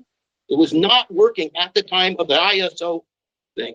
So one of the things that in the goals is to try to lower the ISO rating, improve the ISO rating so that people can have insurance for their homes. Clay, you made it when you ran for this board. One of the things that you said, we need to have an ISO rating, and homeowners need to be able to have insurance. We need to have a good fire department that can handle that. These are the things. It's not, you can just say, oh, let's just cut that out. 99 cents for fire and 99 cents for medical. No, show me that budget. Show me that budget, because it is 80% medical. Okay. So the way we went about this was develop the budget. Now, if you guys want to look here and start nickeling diming these to cut it down another 10 or 20,000, we could take 10,000 out of capital. It'll just take us longer to get to where we need to get to. But that's the way you have to think about this. What is it going to take to do this? Give it a chance for this community to make that decision. If they say, no, we still can't afford it, we can't do it, so be it. But at least we stepped up and tried and said, this is what it takes and this is what we need. The reason we're asking for $1.39 or the levy committee is, and that's the budget that I whittled it down to, was because in prospect, our total value of homes is significantly less than all these other fire districts in Jackson County. So they can pass a 20 cents, a 25, or 30 cents, they can raise millions. But we can't do that here. So that's why the rate at 50 cents or 99 cents doesn't raise enough money to make the budget. Now, if we go through and maybe we can't use that capital, we're building for, like, say we can't do the water thing right away, and maybe it'll take a couple years. We're going to have engineering done and some other things. It'll probably get phased in to get it stretched out to parts of the district. Well, that's building reserves for future years. So say in 3 or 4 years, we will have enough then maybe to actually get the engineering done and get it ready to go. But again, here's the other part of this. We, as you want us to be, are a volunteer organization. And the chief is working 1/5 time. Well, that's what he officially is supposed to be working. He's working more than that, okay? I've spent days, weeks on adjusting, trying to figure out the best thing that we could do. I'm helping him oversee the seismic project. And yes, I get a small stipend, but I'm putting in a lot of extra time. And guess what happens when that happens? Burnout. And I'm getting to the point where I'm just about ready to say, you know, $600, is it really worth the headache? And I think that's what we have to think about is, and all these responders, they're getting up in the middle of the night It's like, if the community wants to have fire and medical and wants to be able to have insurance in their homes, then we need to give them a chance to do that. And that's what this budget is. Well, we appreciate everything you do, Bubba. We know, at least I I don't do, get how frustrated. I'm that, sorry. that you put in way more time. And we appreciate everything that the volunteers do, you know? So, I have a question. This paperwork that you gave us, it shows medical supplies for the current year of $4,150. Right. You look at next year, the proposed, that is gonna go up $1,200 to $5,300. Our personnel costs are gonna go from 35,000 to 67,000. Right. That's putting in a halftime fire chief. Okay, That's what that is. So that's 48,000 for a fire chief, and another extra $100 a month for me and Kathleen. That's what that is. Because the fire chief is the most important. That is the person that is the CEO that runs this organization and has to oversee projects and legal requirements and all that. So that's what that extra is there.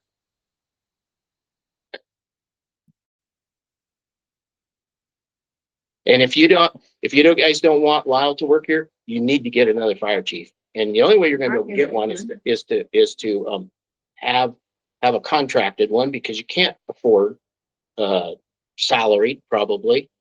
That's gonna be hard to do. But a contracted you could, but can you actually find one that's qualified to do the job? I think the only thing you're gonna find is somebody that's retired from the fire service that could be a fire chief. It's going to have to be a retired fire chief, because nobody else will work for this kind of money.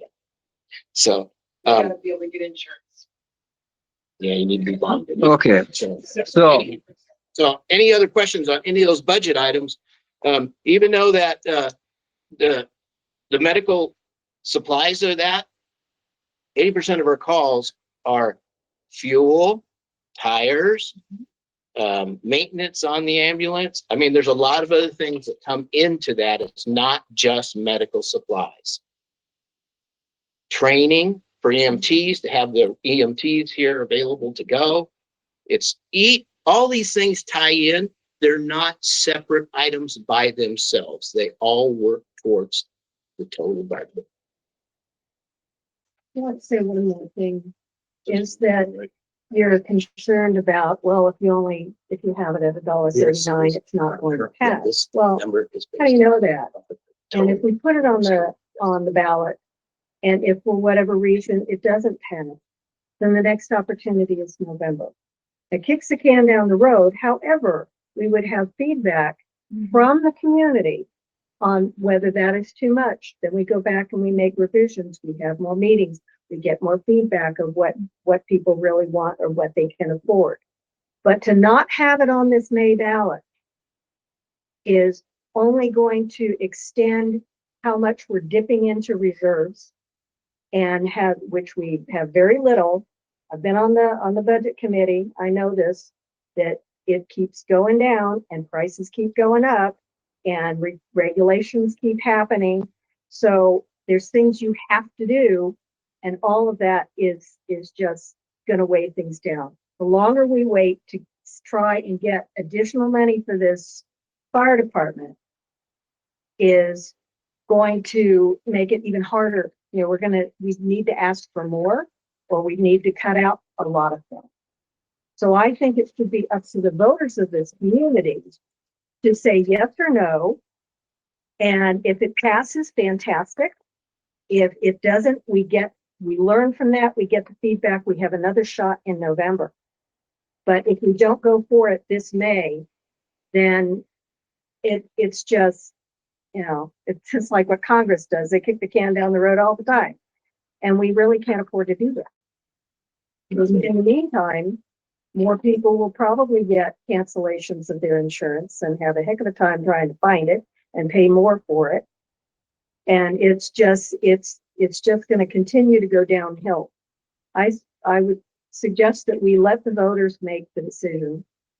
And, you know, it's the only decision this board has to make is yes, go for it, put it on the ballot, or no, we're not even gonna be there for our community.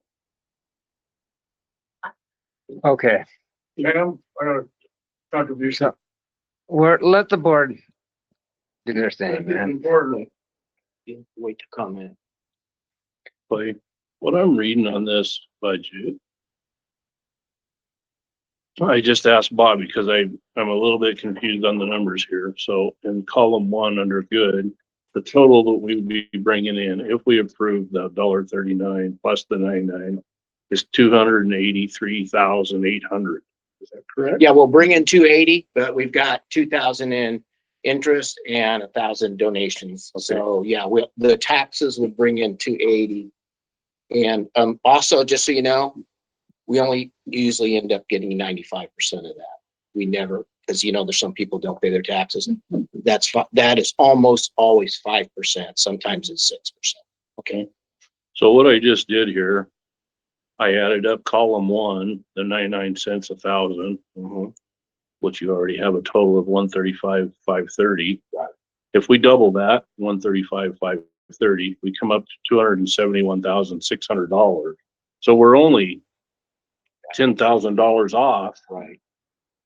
from the $1.39 versus 99. That's right. That's exactly right. Because see our taxes right now, we bring in that 119,620 there. We actually bring in 116. What we usually get about 3,000 in uncollectibles that are late, the taxes from previous years. And then we were bringing in interest. We're getting a pretty high interest, but that's going to drop in donations. And we were taking 8,000 out of reserve to make that budget of 135. So even though this is $1.39, he's actually hit on it.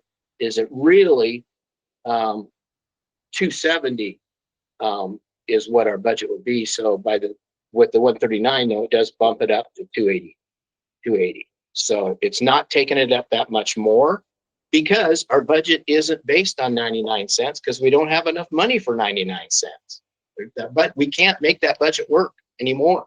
Oh, I totally agree with that. Yeah. I totally agree with So each year for the last 3 years, we're using our reserves. And luckily it's been a small amount, but that amount will get bigger over time as other things increase. And I'm going to tell you another thing. We've gotten a lot of grant money this last couple of years, which has really saved us because we've got PPE to the tune of $65,000. And I can't remember everything else that we've gotten in grants. We got the thing that fills up the SCBA tanks. And so we got all that. You know what? Right now, I don't know if grants are going to be the thing for a while. It could be temporary. It could be permanent for a year or two. I don't know. But most of the money that comes to us through the state comes from the feds. So if the state does not get the money from the feds, we are not going to see that grant money. I'm a little concerned that we're not going to see the seasonal staffing grants this year. I hope I'm wrong, but I think that's money that's passed through the state. And so that's another part of this is we're not going to get that to help us. And so, well, I nailed it. It's just a little bit more than what doubling our budget is. So everybody's pretty much said their thing. You guys ready? Somebody want to make a motion? I make a motion that we put up for the election a local option levy for 139 per thousand, additional 139 per thousand. I second it. Okay, we'll start at one end of the table. Joyce? Aye.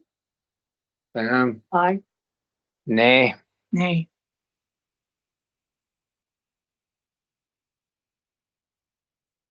You know what? It's only $10,000. I'm gonna say yes.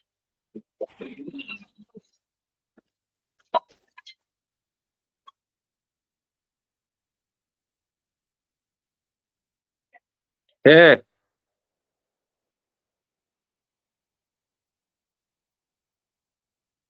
Anything else we need to do with you, Bob?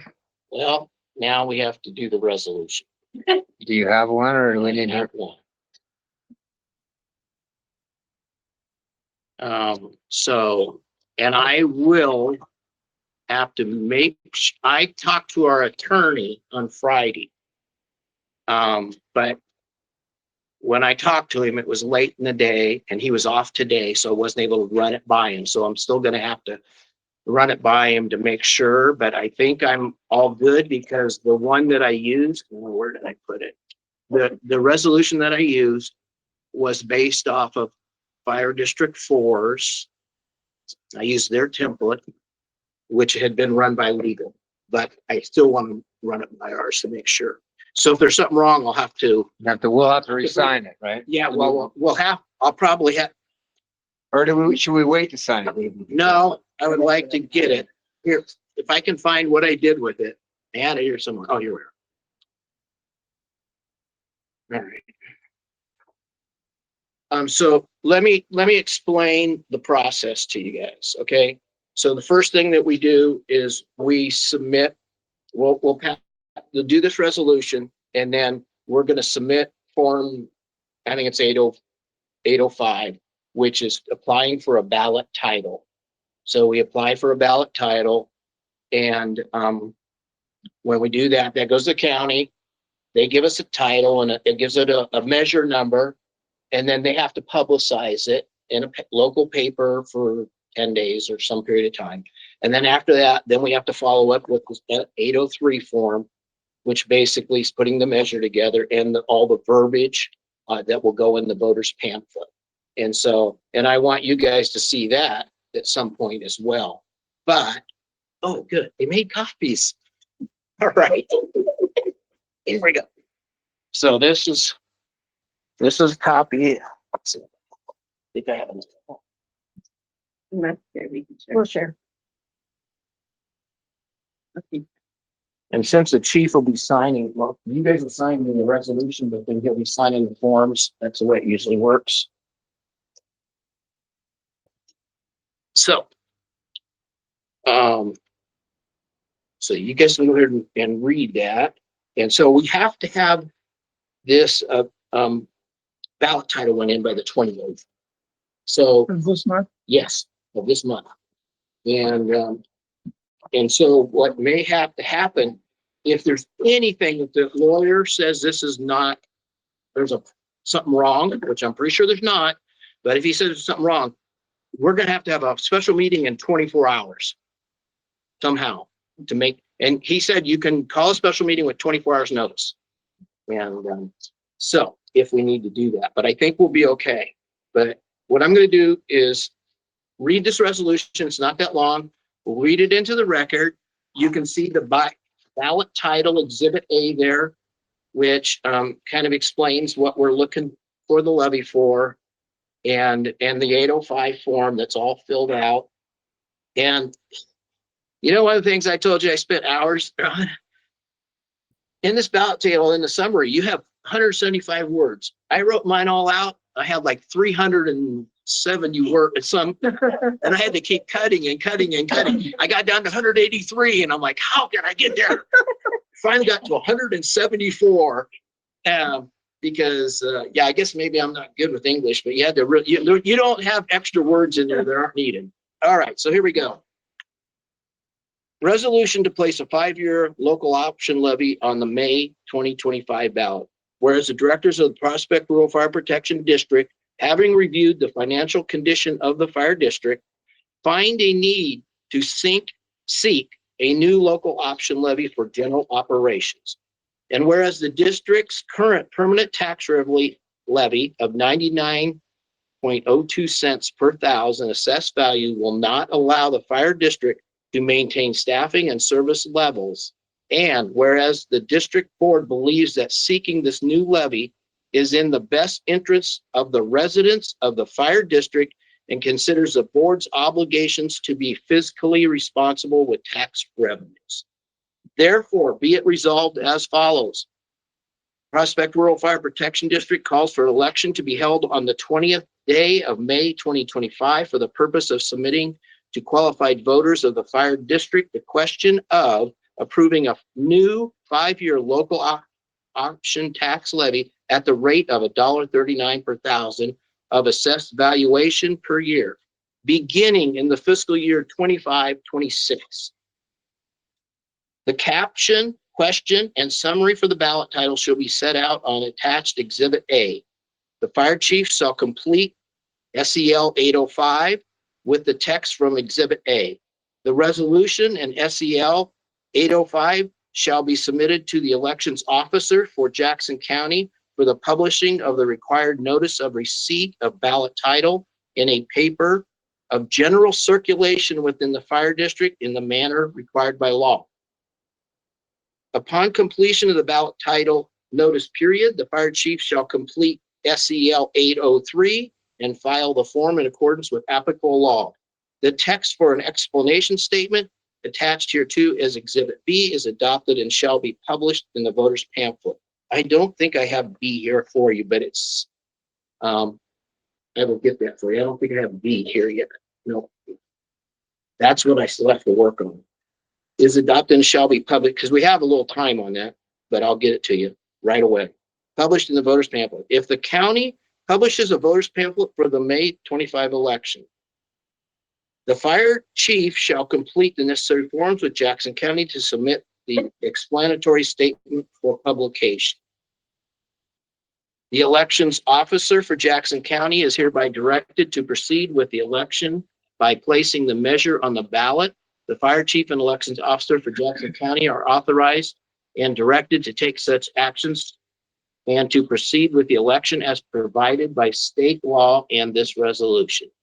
The fire chief or the fire chief's designee is authorized to make such changes in the ballot title and notices as may be required by the Jackson County clerk, applicable reviewing court or applicable law.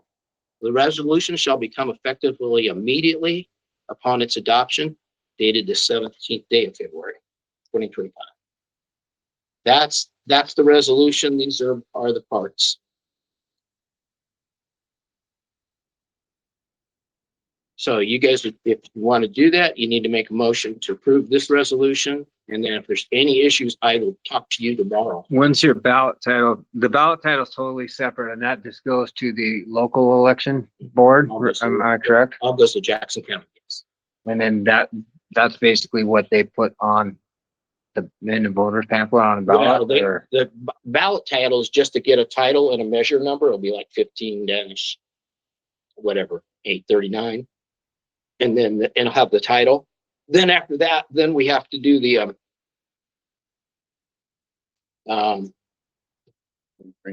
what's the 803 one? I don't even know. I can't remember now. Do I have an 803 there? I don't have it with me. But the 803 is what actually I think is going to go in the voter pamphlet. Once you get the title first, because they have to publish that. And then once you got that, then you submit the 803 form, which has virtually the same information on that the 805 has. So this first page goes with the second page to Jackson County, or is it just, I mean, No, what am I missing? all this goes to Jackson County. This and Title A and 805. 805, Exhibit A, and the resolution. Okay. And so you have to have Exhibit A in order to get. Yeah, Exhibit A is basically what's in 805, yes. Okay. I make a motion to approve this resolution. I'll second. All in favor? Aye. Aye. You got one that you want us to sign? You want to sign this one or what? Or do you have a? I have the original right here. Although it's nice. You sign, and then she'll, Joyce will need to sign.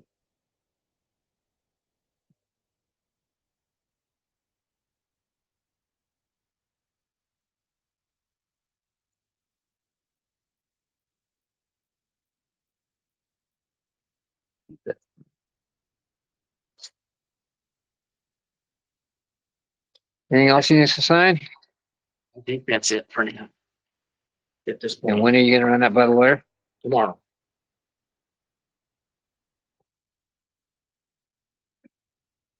What are you thinking about?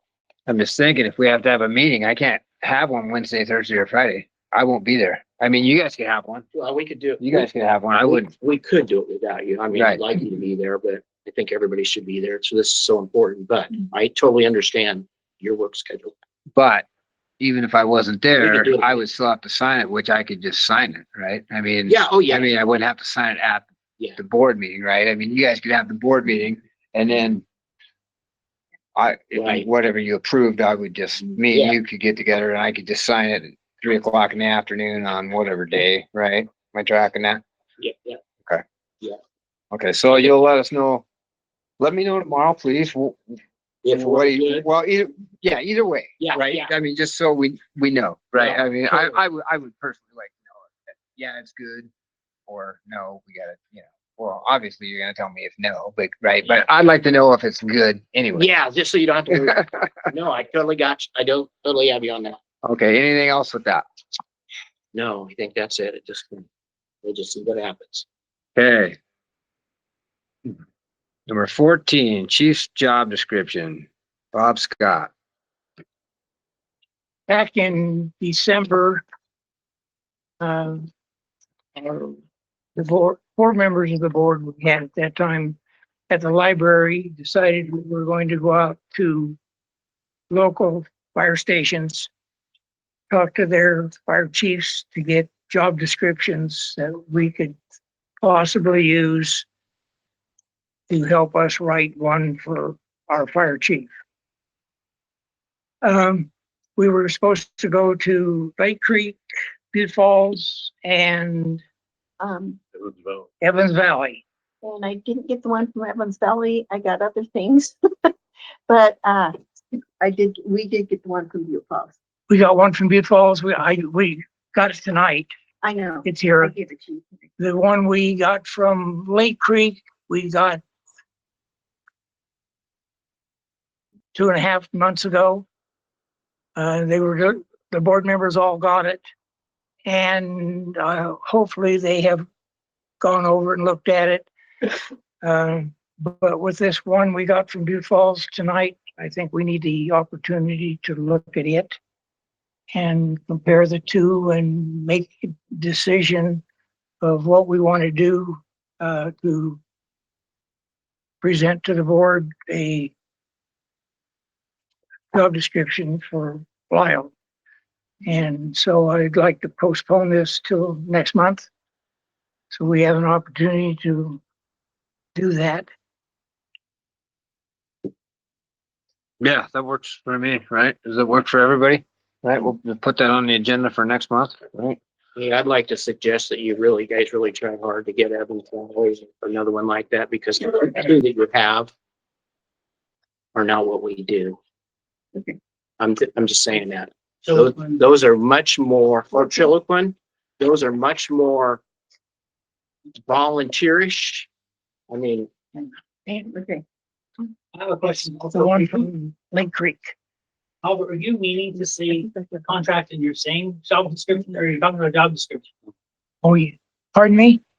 Do you mean job descriptions or do you Yes. mean contract? Job description. I have never seen one on you. Is there one? Yeah, I wrote 2 job descriptions. Yeah, there is last a year, job description presented in to the board, and policy board book. approved both of that's them. been- And what the problem with them is one's for a full-time, 40+ hours a week. One's for a 30+ hours a week, part-time. What we don't have is a quarter-time job description, which is impossible. You cannot run a fire department on quarter-time and stay legal.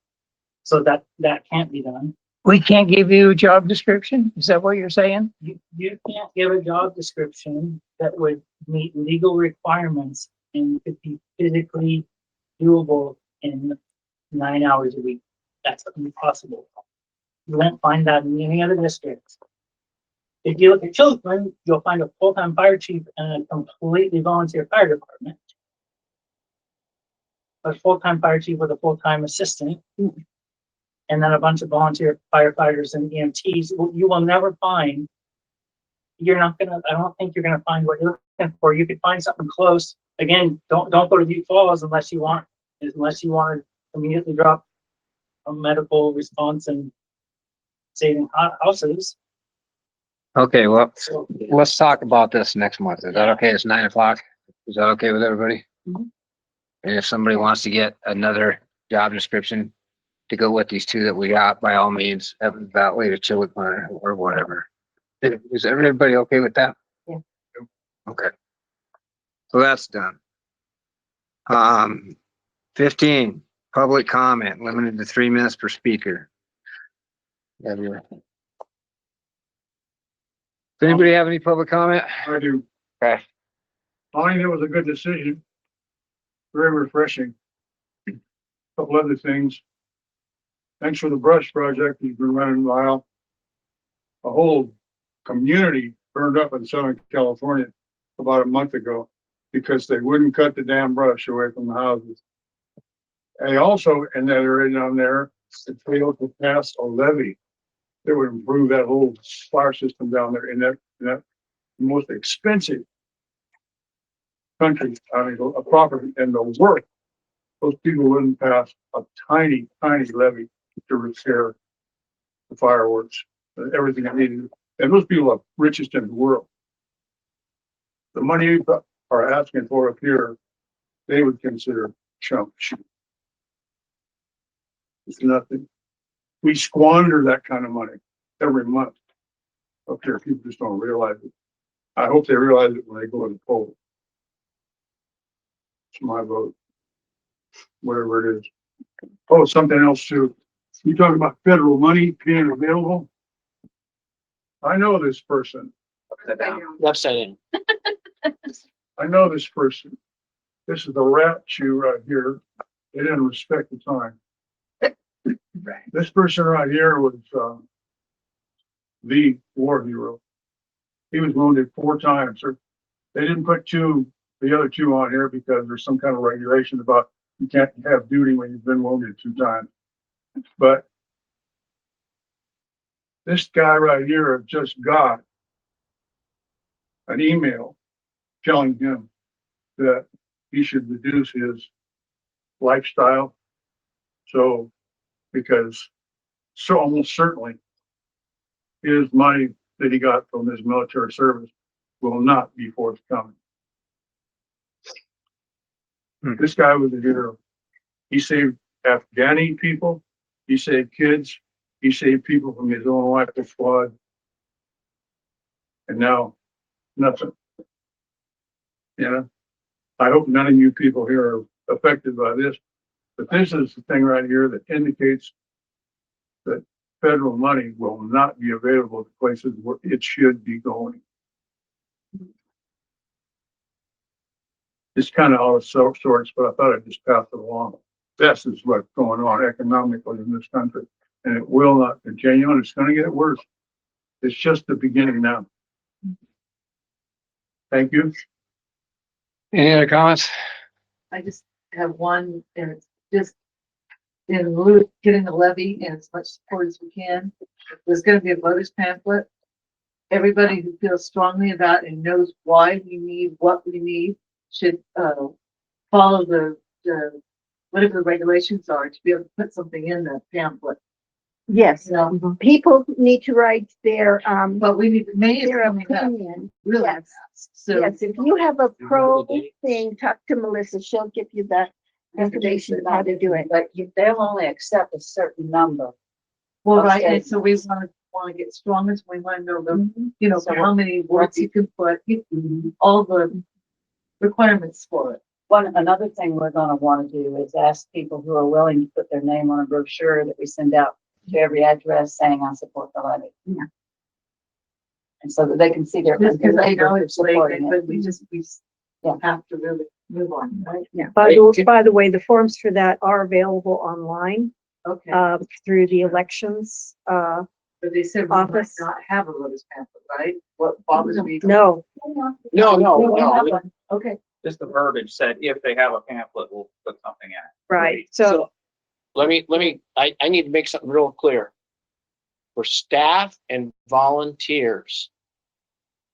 Elected officials, you can lobby and you can promote the levy, you can support the levy in any way you want. Volunteers and staff can, now that we've passed this resolution, we cannot ask people to support the levy. Not Okay? even in the voters pamphlet thing, you can't say we Nope. support it. No, you could, But I can. but he couldn't, he can't, I can't. Anybody that's a volunteer here can do that. That's a lawyer told me that. He said that's So- really I critical. didn't think the board could either. No, the board can, elected officials can advocate. I do thought we whatever had they to, wanna I do. thought we had to stay out of it. Nope. But you can't use like, department property, right? No, you can't, well, you can't do that, and they can't tell us to do it. Do something for them on the, in regards to this. Okay, so the pressure falls to me. Right. It's work, but it, Okay, any more comments? I just wanted to make sure that was clear, because he did tell me wanted that. to say very briefly, it was quite a bit of a roller coaster to watch this here today. I am glad it ultimately resulted in a vote. It felt like just sitting here watching, it felt like the two people that are sitting up there that have been very engaged, that have done the work, that have done the research, that have done the time, spent the time figuring out what needs to happen. Those folks, board members, yes, 3 people up there, but 2 board members, were for it. And the folks that hadn't been present, that hadn't put the time in, hadn't been doing the research, hadn't been coming to the meetings, haven't been engaged, it looked like for a while there that those folks were going to be against it. I'm glad that ultimately it didn't come that way. I very much appreciate being able to vote on this. However it goes, I very much appreciate being able to vote on the ballot. Agreed. Thank you for doing that. Just one thing, they can never, no, 3 of them can never be at this same meeting like that, so. we What's just have to- We have to watch out for quorum, so Yeah. 3 of them could not be at any of these meetings at the same time. They could be there at different times. Sort of like, but like budget, when we have our budget meetings. Yeah, well, that's all different. 5 That's people different. there. That's different there. Yep. You can't have, when they're outside of a board meeting, 3 of them can't be together. So you're saying 3 people can't be at a levy meeting? Right, they, Gotcha. the levy meetings, just like the budget meeting, it's publicly noticed. Well, it's publicly noticed, but then it has to it becomes a public board meeting if Right. they're there. Yes, it's It supposed to be. becomes a quorum. If anything is said that has to do with the operations of the fire department, which is very highly likely, then it becomes illegal. You can discuss the weather all you want. Okay, does anybody have any more comments? I just want to say thank you guys, and I think the people who've turned out for these meetings are a big chunk of the ones who actually turn in ballots. I believe the return rate is pretty darn low in this area, in this community, so I think we got a pretty good sampling of the people who actually would bother to fill out a ballot. We'll find out in a while, but We'll see. I did want to say one small thing, but Pam already kind of touched on it. The idea behind this is if we put it on there for $1.39 and it fails, we get to do it again. But if we put it for 99, it passes, we're stuck with it for 5 years. So putting the 139 on there, if it fails, we have November to vote again, and then we could make that adjustment. So it's not really a loss to do the 139 anyway, but since you've already voted on that night, so didn't want to again jump in there. So I want to apologize for outburst, but I'm very passionate about it because this is my community. And I keep people safe. Can't do it alone. Can't do it with no money. That's why I'm that way. But that's the point I wanted to get to is even if the 139 or even if the 189 didn't pass, we can do it again in November. But if we pass when it's too little, we're stuck. We're stuck for 5 years. So. Okay, When somebody want to make a in November, motion to adjourn the meeting? So move. Like for everything happening. I'll second it. Never happened. You made a motion to adjourn the meeting? Second. I second it. All in favor? Right. Aye. Nay. Meeting meeting is adjourned. We did the recall. Yeah. Yeah.